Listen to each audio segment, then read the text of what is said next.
Sabarmati jail में कैदी number 17,052, ये नंबर है अतीक अहमद का। क्योंकि जब से उमेश पाल हत्याकांड में अतीक अहमद को सजा सुनाई गई है, उसके बाद से अतीक अहमद पर शिकंजा कसना शुरू हो गया है। और अतीक अहमद अब जेल में अपनी मौज मस्ती के दिन नहीं रहेगा, मौज मस्ती नहीं काटेगा। जिस तरीके से पहले उसकी एक अपनी बादशाहत चलती थी, अब वो नहीं रहेगी। अतीक अहमद को लेकर बड़े खुलासे हुए हैं जब जेल में, साबरमती जेल में है।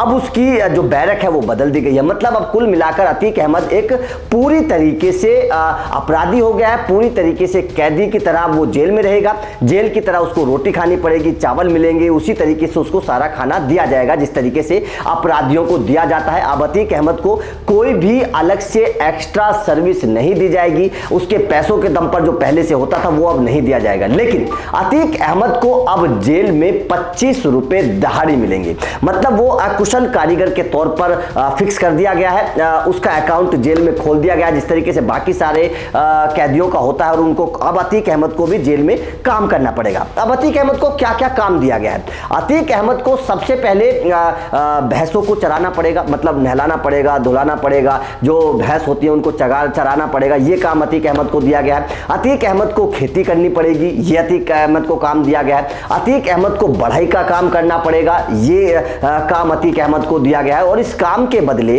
अतीक अहमद को प्रतिदिन रोज के 25 रुपए दहाड़ी दी जाएगी। ये अतीक अहमद की अब रोज की दहाड़ी होगी। तो जाहिर तौर पर उसका अकाउंट जो है वो साबरमती जेल में खोल दिया गया है और जो उसके प्रतिदिन के पैसे होंगे वो उसके अकाउंट में डाल दिए जाएंगे। और जब तक उसकी जेल पूरी होगी तब तक अतीक अहमद को रोज अब भैंसों को नहलाना पड़ेगा, चारा खिलाना पड़ेगा, खेती बाड़ी का काम करना पड़ेगा और बढ़ाई का काम करना पड़ेगा। ये कुछ काम अतीक अहमद को दिए गए हैं। उसे 2 जोड़ी कपड़े दे दिए गए हैं, कुर्ता पैजामा गमछा उसे दे दिया गया है, सिर पर पगड़ी बांधने के लिए उसको कपड़ा दे दिया गया है। ये काम अब अतीक अहमद को करने पड़ेंगे। अब उसको कोई अलग से वीआईपी ट्रीटमेंट नहीं दिया जाएगा। वही जेल का खाना अतीक अहमद को खाना पड़ेगा, दाल चावल रोटी वही अतीक अहमद को अब दी जाएंगी। तो जाहिर तौर पर जिस तरीके से शिकंजा कसना शुरू किया है योगी आदित्यनाथ ने अतीक अहमद पर, उसके बाद में साफ है कि अतीक अहमद का जो साम्राज्य है वो अब पतन की तरफ है। अतीक अहमद की जो एक हुकूमत चलती थी, बात चाहे जेल से बाहर की करिए या फिर जेल की करिए, वो हुकूमत अब खत्म हो गई है। अतीक अहमद जिस तरीके से अपने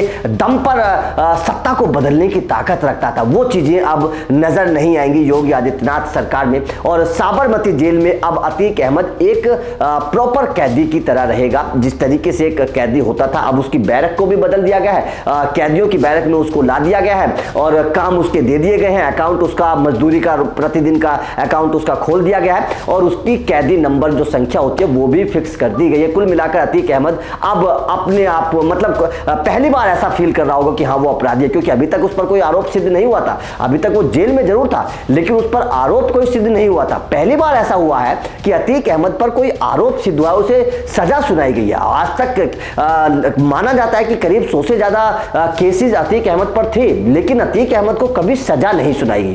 पहली बार अतीक अहमद पर को सजा सुनाई गई और ये काम योगी सरकार में हुआ है। और जाहिर तौर पर सजा सुनाने के बाद अब अतीक अहमद को काम भी दे दिए गए हैं, काम बांट दिए गए हैं अतीक अहमद को और उसका साबरमती जेल में अकाउंट खोल दिया गया है। तो आपका अतीक अहमद को लेकर इस खबर को क्या मानना है? क्या लगता है आपको कि अतीक अहमद का जो एक छत्र राज चलता था, जो बाहुबल था अतीक अहमद का, वो योगी सरकार में अब खत्म हो जाएगा? कमेंट करके बताइएगा। वीडियो कैसी लगी ये भी मुझे बताइएगा और अतीक अहमद को लेकर आप क्या सोचते हैं ये भी बताइएगा। योगी सरकार के जीरो टॉलरेंस को क्या सोचते हैं ये भी बताइएगा और चैनल को सब्सक्राइब कर लेना क्योंकि इस तरह के अपडेट मिलते रहेंगे। Thank you very much.